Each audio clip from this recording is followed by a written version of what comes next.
Hi everybody, welcome back to Durbin's Bourbon. I'm going to be doing something different tonight. Welcome to 2018. I'm going to be doing a tasting of a bourbon I won a couple years ago in our state's lottery.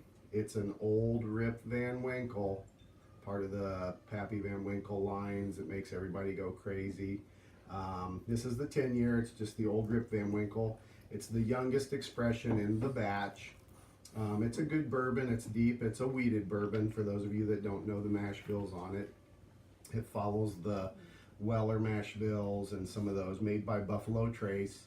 I cheated. I did some notes earlier so I wouldn't be fumbling around with them. It's 107 proof. I poured it in my Glencairn glass, Old Rip Van Winkle glass. Got it in Kentucky. I had a lot of cinnamon on the nose when I tasted it. A little bit of an alcohol burn. It's 107 proof.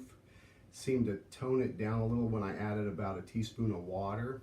I use a Kentucky mixing water that I order from back home. It's the same waters they use to make the bourbons, so it's kind of soft when you mix it. It doesn't have any irons or anything like that. We're going to go ahead and taste it for you.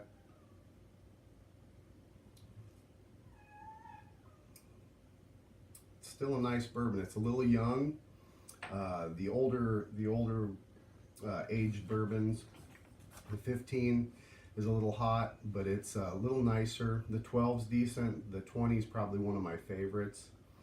On the nose, it's got that cinnamon, caramel. I get a little bit of the alcohol burn. Of course, at 107 proof, it's a little hotter. A lot of your standard bourbons are 87, 92 proof in that area there. So when you start getting up over 100 proof, especially if you don't cut it with any water, it's going to be really hot. Some cloves, a little orange zest, that smell when you peel the zest off of an orange. I get that. On the taste, first thing that pops out with me is that cinnamon, or remember the little candy Red Hots. I get that real predominant with this one over a lot of other bourbons that I try. Is those crazy little candies, the cinnamon Red Hots, which I love them and I like spicy, so it's good. For a wheated bourbon, it seems to be a little hotter than other wheaters that I've had, like your Weller 12 seems to be much more vanilla forward. I don't get a lot of vanilla in this. It's a couple years younger, so that might have a little more to do with it. I know if I compare it to the Van Winkle 12, the 12 year is a little more vanilla forward, and on the nose and on the palate. It's fairly short on the finish, just kind of lingers on the tongue. You've got that alcohol burn.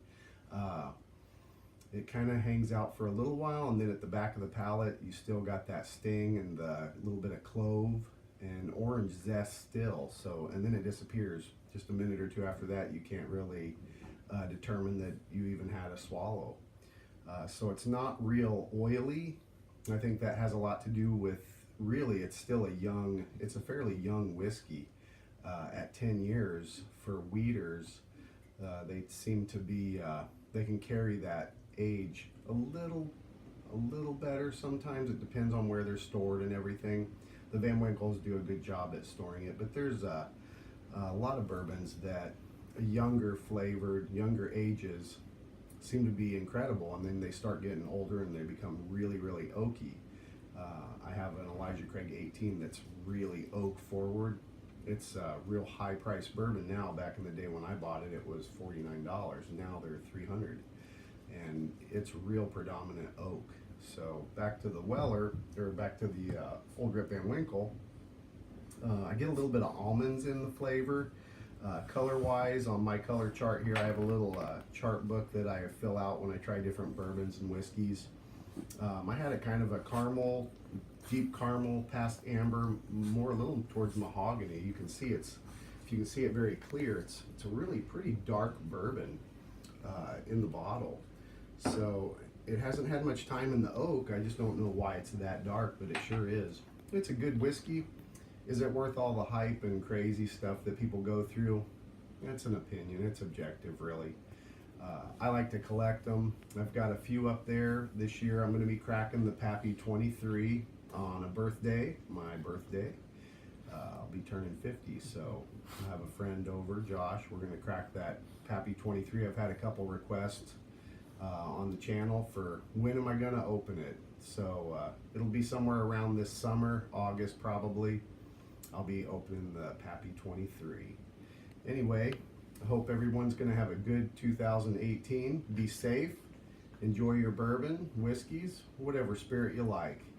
And I'll try and keep more videos coming. I've got some new equipment on the way to better sound, a little better picture, more stable, and a little more control for turning off and on. So have a great 2018, and I'll see you soon. Cheers.